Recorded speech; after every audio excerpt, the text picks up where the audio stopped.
Dolce and Gabbana. Hello, Ben. I can barely hear you. I am sitting on my Sunseeker yacht. I can barely hear you. They are bringing in my new luxurious Super Puma helicopter. I can barely hear you over it. It is so much more luxurious than my King Stallion military copter. Oh, Shotgun, my oldest friend, I can barely hear you. I have Diddy's guided meditation blaring through my $960,000 Genesis Prime Dragon speakers. Oh, I can barely hear you, Ben. We are sailing to Italy. We are going to go there. They cancelled the running of the bulls, Ben, but I brought it back. I hired all the villagers, Ben. They will be dressed as bulls and other exotic animals, chasing me through the street. It'll be just like the real thing, Ben. Yes, that's right, Shotgun. Diddy, a.k.a. Puff Daddy, does guided meditations. It's helped so much with my anxiety. Can't nobody hold me down, Shotgun. Nobody. Oh, I can barely hear you, Ben. Oh, we almost bought Niagara Falls, Ben, but instead we bought a cliff in Monte Carlo, Ben. It is where the exotic garden is, Ben. Oh, we are planting all the seeds of life there, Ben. I can barely hear you. Oh, Shotgun, can you smell what Chef Ryan is cooking? He is making omelets with fetal duck eggs, banded eagle ray, black-crested gibbon, and other endangered species. He calls it Good Morning, Vietnam. Oh, I can barely hear you, Ben. You are like my most trusted gem, Ben. You are my most trusted friend. You are a rare gem. I covet you, Ben. I wish to own you, Ben. OMG, Isadora just walked in the door. You'll never believe what she is wearing. Gucci flash tracks with 16-karat gold crystal embellished straps. They are absolutely stunning, and the shoes ain't bad either. Oh my God, Ben. Isadora and I are about to go for a jog on my Nordic Trek commercial treadmills with 92-inch built-in touchscreen 8K resolution monitors. I've programmed them so we can run through a war zone. It's so intense. P90X ain't got shit on me, Shotgun. Oh, nobody has anything on you, Ben. You are a rare gem, my friend. Oh, Shotgun, my dear lifelong friend, my comrade, my most trusted confidant. You are truly my most valuable possession. It was so good to catch up with you. Oh, I am so happy to have caught up with you again, Ben. We will cross our paths soon. Oh, Shotgun, you must come visit me this summer on Mystique Island in West Indies. Warren and I just purchased it. It is so luxurious. Epstein would be rolling in his grave if he could see this. Yeah. Pop the molly, I'll swing. Pop the molly, I'll swing. Pop the molly, I'll swing. Pop the molly, I'll swing. Mama always told me, boy, count your bingo. I trust, so I kept counting them frankers. All right. Welcome back. Season 1, episode 4. Big deal. Fourth step. What's going on with you, Shotgun? What have you been doing this last week? All kinds of things going on, Ben. I've, I wish that I had better news to report, but apparently I guess some of this stuff is going to have to probably make it onto my inventory as well. At least that's what Detox Dan is telling me. It looks like I'm being sued not only by the city, but also by the state.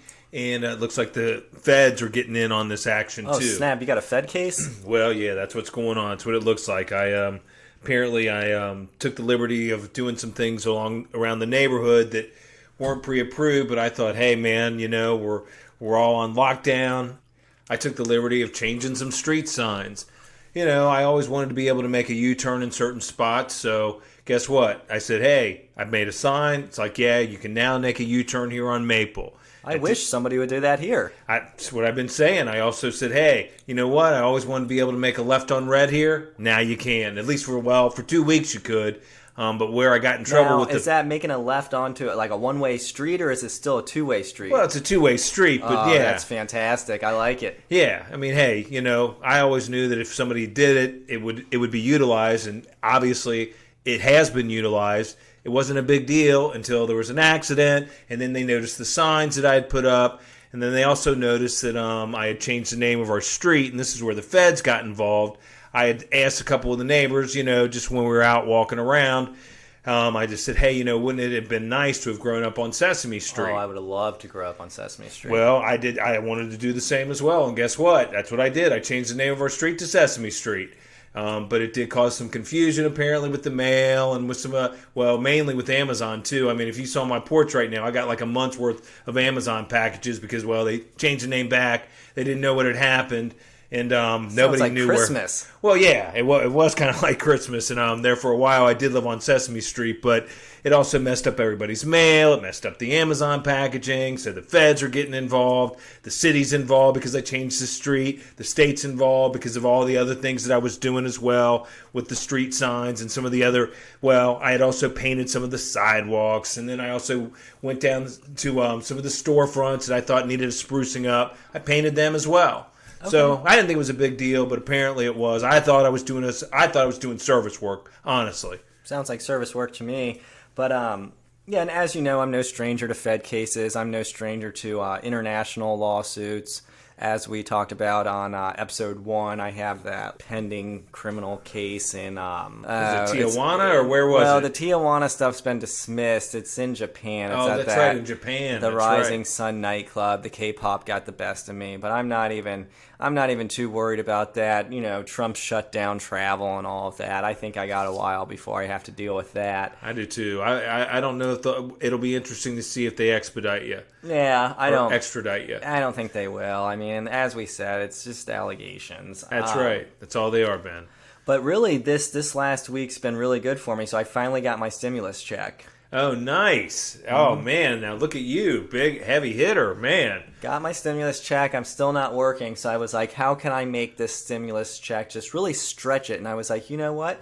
I'm going to do a little day trading. I'm going to make some investments. Like it. So I invested in a racehorse. I'm partial owner. Put $200 into that. Nice. I invested in some collectibles from the 90s. So some Beanie Babies, some toys that you would find in Happy Meals, and some of the the old McDonald Monopoly game pieces. Big fan. Always loved that game. So always. I'm thinking the game pieces are going to eventually be a collectible. Now I put a bunch of money into penny stocks. Bunch of penny stocks. Oh man, see now you're thinking. Mm-hmm.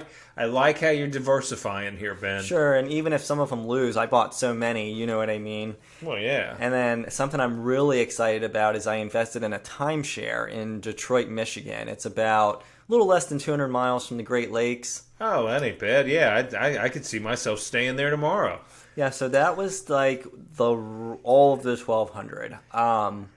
But I'm thinking once the stocks start making money, once I'm able to sell some of these game pieces, I'll buy a boat because I might as well for the timeshare because I'm so close to the Great Lakes. You might want to offer that is throw it in on the timeshare. Like, hey, you can have use of this boat.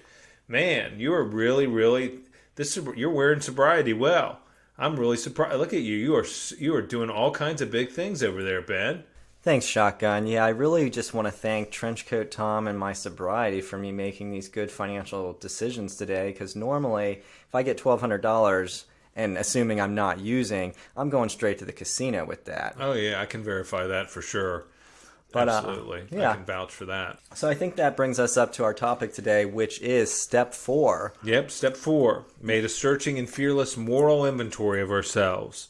Yep. And, just from the brief conversations that I've had with Detox Dan on this, I was able to kind of ascertain, hey, you're going to have to get some columns. You're going to have to start parceling out this stuff. There's going to be some columns, and you're going to be writing some stuff in those columns. I just thought to myself, man, this is going to be a chance for me to give an explanation to people. They're going to be able to hear my side of stuff, how things went down, and really probably give them a good, at least a rough idea how they wronged me. That's what I was thinking. And Detox was kind of going, well, you're kind of in the right direction, but not really. And I just was like, well, I don't know. He's like, well, what are you mad about? And I said, well, what am I mad about? I said, shit, I've been mad about the Bugs Bunny Roadrunner Hour being canceled for years. He goes, well, write that down. I said, well, absolutely.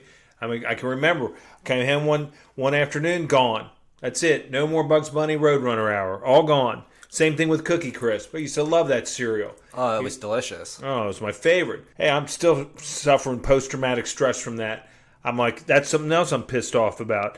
It's like, well, what else are you pissed off about? I'm like, I'm pissed off at Tom Cruise. You know, one time I called him. Somebody said, hey, I'm pretty sure I got Tom Cruise's number. I called it. I was like, oh, bullshit, that isn't Tom Cruise's number. Well, guess what? It was Tom Cruise's number. I'm talking to Tom, and I'm letting him know, hey, I'm his manager. I'm doing this or that. And then he figures out relatively quickly that I'm not his manager. But I'm like, hey, I'm really a big fan of yours. I just kind of wanted to get closer to you, get to know you. And he seemed like he was cool with it. And he said, hey, give me a call tomorrow. Well, I called tomorrow. And guess what?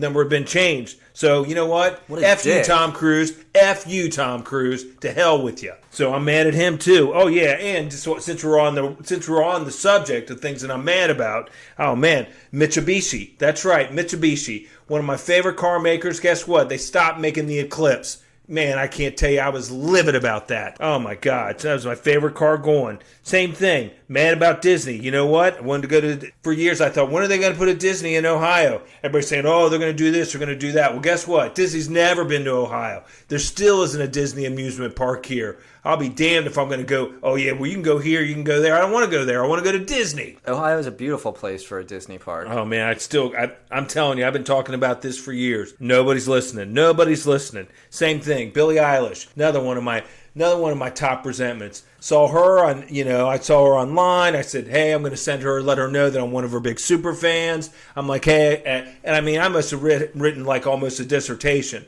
I mean, there was just paragraphs of stuff, me telling her how much I like her music, how I've been following her. You think I'd get anything back? Even though they say, oh, hey, thanks, really appreciate. No, I get nothing. Get nothing crickets from Billie Eilish. Yeah, absolute crickets. You better believe it. I got nothing but crickets. And I got crickets for you too, Billie Eilish. That's what I got for you. Crickets. Yeah, so Trenchcoat Tom basically said to me, he just told me to start a resentment list, and he told me there was going to be 4 columns in my resentments. And he described resentment basically like anybody who I feel has harmed me. And I was like, really?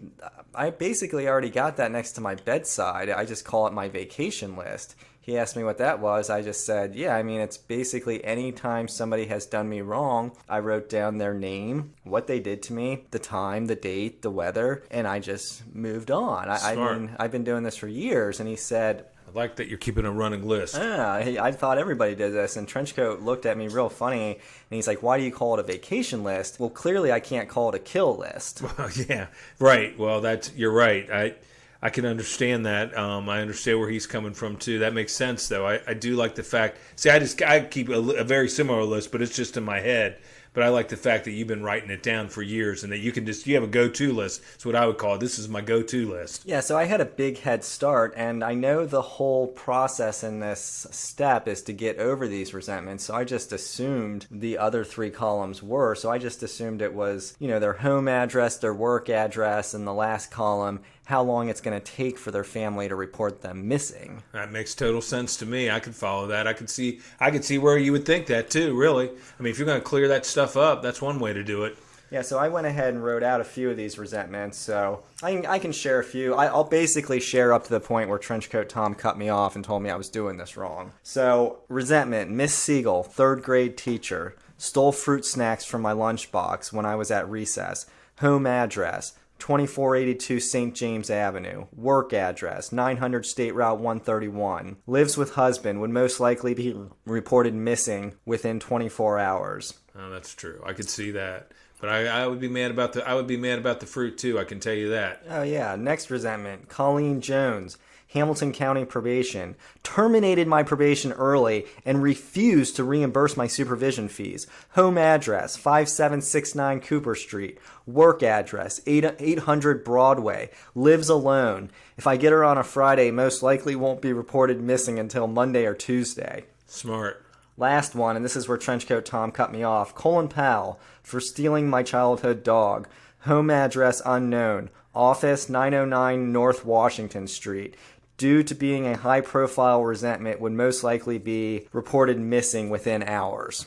Yeah, that's probably true. I could see that, especially a guy like Colin Powell. But, I could see that. Yeah, I don't know. You might have to have just a more elaborate plan, really. Yeah, so Trenchcoat Tom basically told me I am not going to seek revenge on my resentments. That's not how I'm going to get over these. Well, I don't. Yeah, that's kind of new information to me. I wasn't really sure. I mean, I just thought, you know, like I said, that, you know, at least people were going to get to hear how they wronged me, at least get to hear my side of things. That's for sure. And just to be clear, Shotgun, I wasn't planning on actually killing anyone. It was just going to be a quick abduction, maybe rough them up. And I really, like you said, I just wanted them to be clear on the harm that they've caused me. That's it. So anyways, Trenchcoat Tom cut me off at this point.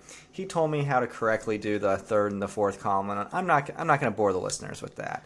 Let's just move on to fears. Yeah, I'm with you. And I understood exactly what you were saying, Ben. I knew right away that you just had kind of an alternate game plan and that you weren't going to try and snuff anybody out. That never crossed my mind, not one time. I thought, well, Ben just really wants to rough them up and kind of let them know what's what. Yeah, and just to let the listeners know, fear is the second part of the fourth step. Yeah, it is. That's exactly right. I mean, I read it and it said, hey, now let's get on to fears or something to that effect, and it categorized it with a B&E, somebody stealing. Mm-hmm. So I thought, well, I understand this. That makes sense. You're talking my language right now, and I could understand exactly what they were saying, and I dove right in with Detox. I said, hey, look, you may think I got this other stuff wrong, but I know that I'm clear on what my fears are. And he's like, well, have you written down some of them? And I said, well, absolutely, I have. I said, right away, I got fear of the color yellow. If I see somebody wearing yellow, it's been going on for years. I just am not a fan of yellow, and if you're wearing a yellow costume of any kind, I'm either going to punch you or go the other way. Well, I've seen you get terrified just at the sight of a school bus. Well, that's true. Yellow is not. It's just something that I try to avoid at all costs. You know, last time I saw yellow, somebody was wearing a chicken outfit, and let's just say it didn't go very well. That was a cosplay incident, but that's for another time. That's another story, another time. I also, have fears of backyard chickens, but really one of my biggest fears is really just my dreams. Sometimes I just, it's like I told Detox, I said, my dreams sometimes are just too big. I think they might even be too big for me. I mean, I look around and I go, there's nowhere for me to go but fucking up. Damn straight. Oh, man, because my dreams are big, man. I mean, they're big. Yeah. And then I got other problems with other dreams. I mean, I'm talking about the sleeping dreams. Mm-hmm. I'm afraid to go to sleep sometimes because in every one of my dreams, without fail, what happens is Tom Cruise is in my dream. And does Tom Cruise, I'm like, hey, sometimes I wake up fully clothed, sometimes I wake up naked. I mean, in both the dreams and in real life. And I'm like, hey, Tom, what is happening here? What is going on? And every single time, Tom doesn't answer. No answer. Just like what happened when I called him. No answer from Tom Cruise. And I'm just going, well, hey, man, how did I get naked? How did this happen? And he just looks at me. He just stares at me. He doesn't say anything. I don't think it would be unfair to compare your trauma from Tom Cruise to the trauma that Katie Holmes suffered at the hands of Tom Cruise. I understand Katie's pain, and I just hope that she gets a chance to listen to this because I'm sure that she could probably identify with that, and we might be able to start a whole nother group just about Tom and dreams and just all the other things that happen. He's a monster. Oh, well, yeah, at least he is in these dreams, I'll tell you that for sure. I mean, he doesn't answer. He doesn't say anything. I'm like, I'm standing here naked, Tom. Talk to me. Tell me what the hell happened. TLC needs to do a show on Tom Cruise. I agree. I absolutely, wholeheartedly agree.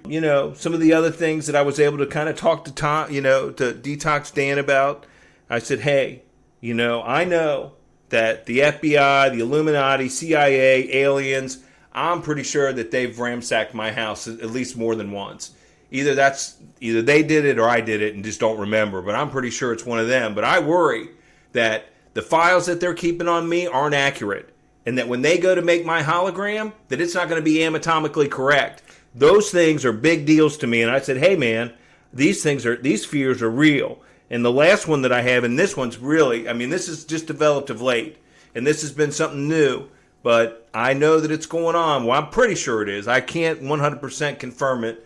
Haven't been able to. I got some pictures, but they're a little, I don't know, they're not clear yet. But I'll get some better pictures. I assure you that. But I'm pretty sure I'm being followed by drones. I'm pretty sure of it. So those are that's just for starters, my list of fears. Now I know that you got some too, Ben, and you know. And just to validate some of Shotgun's fears, he is being watched. He has a cell phone, he has an iPad, he has a computer.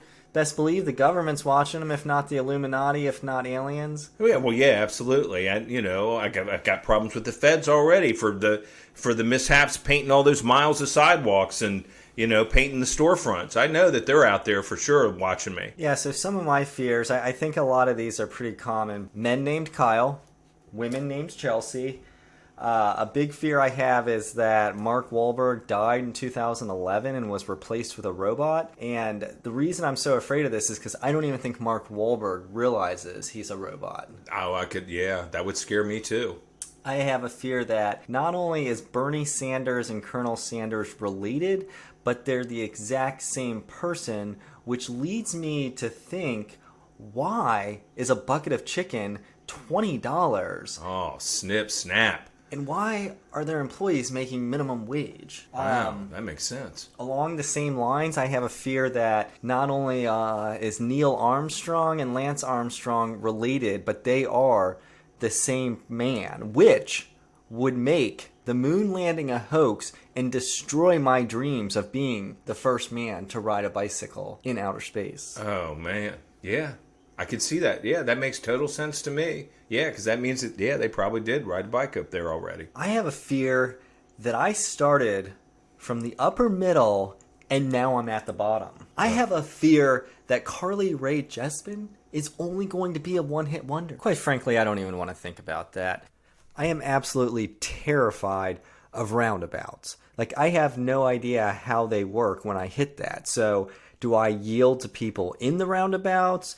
Do I yield to people as they're coming out of the roundabout? If I'm trying to get in the roundabout, who am I yielding to? I'm just completely terrified of roundabouts. Well, yeah, once you're in the roundabout, it's like you start to go around in the roundabout, and it's like, well, hell, hold on. Who's got the right of way here? Is it somebody to the left of the roundabout or the right of the roundabout? Well, yeah, I am convinced that 99% of people, including myself, have no idea how to use a roundabout. Oh, there's no doubt about it, because I've had it happen more than once. Once I've been in that roundabout, I'm going, well, hold on a minute. I'm here moving around. There's somebody right to my right. Now, is it time for them to come into the roundabout, or is it my turn to do I have the right of way in the roundabout because I got in it before they got into the roundabout? I've circled a roundabout 4 times before exiting it because I just wanted to make sure there was no cars around because I had no idea what my role was exiting that thing. Yeah, I've done the same thing. I've run around in the roundabout over and over continuously, just trying to figure out now, what would I do if I was here at this spot of the roundabout? And now what would I do if somebody was there at this side of the roundabout? When there's a lot of traffic at the roundabout. Yeah, you almost need a lifeguard at that roundabout to tell you when you can enter it. Like, I've come to a complete stop before entering a roundabout. Right. If I was in the roundabout, I would really appreciate somebody standing in the middle of the roundabout that said, hey, pointed and said, it's your turn to go. Now, wait, it's your turn to go in the roundabout. And then you could just keep going around in the roundabout till you got to where you needed to be out of the roundabout. They're a complete nightmare. My fear list, I could go on, but I think this is a good time for a word from our sponsor. Brothers and sisters, do you steal from work? Of course you do. You looking at things on your phone you shouldn't be? We know you are. Road rage got you almost coming to blows with somebody? Lying to your spouse or others? Hard to keep up, ain't it? Work, the kids, bills, gambling debts. You need redemption. Once you pull into our lot, our Wi-Fi is going to take over and wipe your PC and all your electronic devices clean. And we're going to start sending you blessings and affirmations. And you get to order your spirituality in accordance to what ails you. Gambling, eating a hole in your pocket, and also in your soul. Order yourself a Matthew 2:23. That's our sausage, biscuits, and gravy. Adultery, order yourself up an Ezekiel 33:6. That's a bone-in pork chop with greens. Oh, where you also you've been coveting your neighbor's wife, his pool, maybe his fine manicured lawn. Get yourself an Axe 18:6. That's our baby back ribs slathered in barbecue sauce. We've been serving up forgiveness in less than 3 minutes. We make time for God so you don't have to. Come on down to Ron's Spiritual Drive-Thru. I, for one, am thrilled to have Ron on as a sponsor. And for our listeners that aren't Christian, he has other menus too. So he has a Jewish menu, an Islamic menu, a Hindu menu, a Buddhist menu. He even has a Rastafarian menu. Yeah, it all shapes and sizes, as they like to say down there. And I for one, can attest that the barbecue ribs are sensational. So I'm going to go ahead and read a question from our listener this week. It comes from Sarah H. in Washington, D.C. Hey guys, love the podcast. Really appreciate how you guys are going through the steps. I recently started sponsoring women, and I was going to use your podcast to take them through the steps. However, the problem is I've been unable to get a sponsee to pull together 24 hours. Any suggestions you have for working with sponsees in early recovery would be greatly appreciated. Thanks, guys. Keep up the good work. Thank you, Sarah. Yeah, thanks, Sarah. Great question. Yeah, wonderful question. So I like to get my sponsees fresh out of jail, fresh out of detox. That way they're past that initial period. However, that's not to say I haven't worked with a few wet drunks in my time. So actually, I have a guy right now in my garage. I have him handcuffed, and I've provided him with some bottled water and a bag of dog food, and I'm just letting him detox. But before you do that, Sarah, the first thing you want to ask these new men or women before you sponsor them, you want to say, are you willing to go to any lengths to get sober? Absolutely. When they say yes, that's kind of free reign for you to do whatever you want to them. That really opens it up. Yeah. Now, and granted, let's say they do say yes, like that's a big commitment on both of your parts. Well, yeah, it's going to take up a lot of your time and energy as well. I've been looking into some of these sober companion things and thinking, well, I'm not really sure what they mean completely by companion, but it seems to me that there's some kind of something going on there, because I've been seeing a lot more and more of it, and I thought, well, maybe I could invest in it. But the impression I get is that they're there to help people kind of get over the initial hump of getting at least getting 24 hours. Yeah, and there's always the concept, I don't know if this might be more of an urban legend, but of the cleaner who actually helps people hit their bottom. So that's oftentimes a problem we run into with sponsees, is they just simply haven't hit their bottom yet. So as a sponsor, you could help them hit their bottom. Yeah. Sometimes, you got to hit your head a few times to really kind of get the message, if you know what I mean. It's like, either that or we got to try and lower the bottom. But I'm going to go ahead and be a proponent for the sober companions. Even though I'm not really sure what they are. Yeah, so just remember, Sarah and all of our listeners, when you agree to take on a sponsee, that's a big commitment, especially if they don't even have 24 hours clean. You have to keep your eyes on them 24/7. Absolutely. You got to help them through. You got to make sure we get through the finish line, or at least to the first 24. So I hope that was helpful. And for our listeners that have already done the 4-step, you may have noticed that we didn't discuss one of the most important parts of it, which is sex inventory. Now, we intentionally decided not to discuss that today because we previously did an entire episode on the sex inventory, and we're going to go ahead and either release that for you next week, or we'll release it for you after we do step 5. And for step 5, we have a very special guest, a dear friend of the podcast coming on. Yeah, we're looking forward to it. There's a lot of moving parts with this one, but we're looking forward to having him on the show, and we're also looking forward to being able to have you guys reach out to us and contact us in all the ways that you can contact and reach us.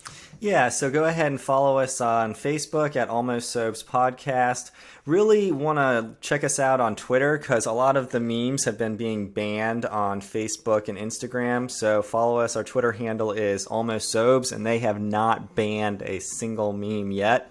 Instagram is Almost Sobes, and then, like always, you can email your questions to almostsobes@gmail.com. And please give us a 5-star review, subscribe, tell your friends about us. Right. Get anybody and everybody signed up for this thing. We really are looking forward to making contact with you guys. The more better the often. Check out the t-shirt store. Get yourself a blanket, t-shirt, underwear. Yeah, it's all there. Coffee mugs. We got a little bit of everything. We got we even got pillows. Yeah, so if this podcast has helped you stay sober, help somebody else stay sober and share this podcast today. That's right. Puff, puff, pass it on. And just a quick disclaimer, the views expressed here do not represent any 12-step program, any self-help program, any recovery program, or any treatment center. They're simply the views and opinions of myself and Shotgun, which are constantly changing. Yeah.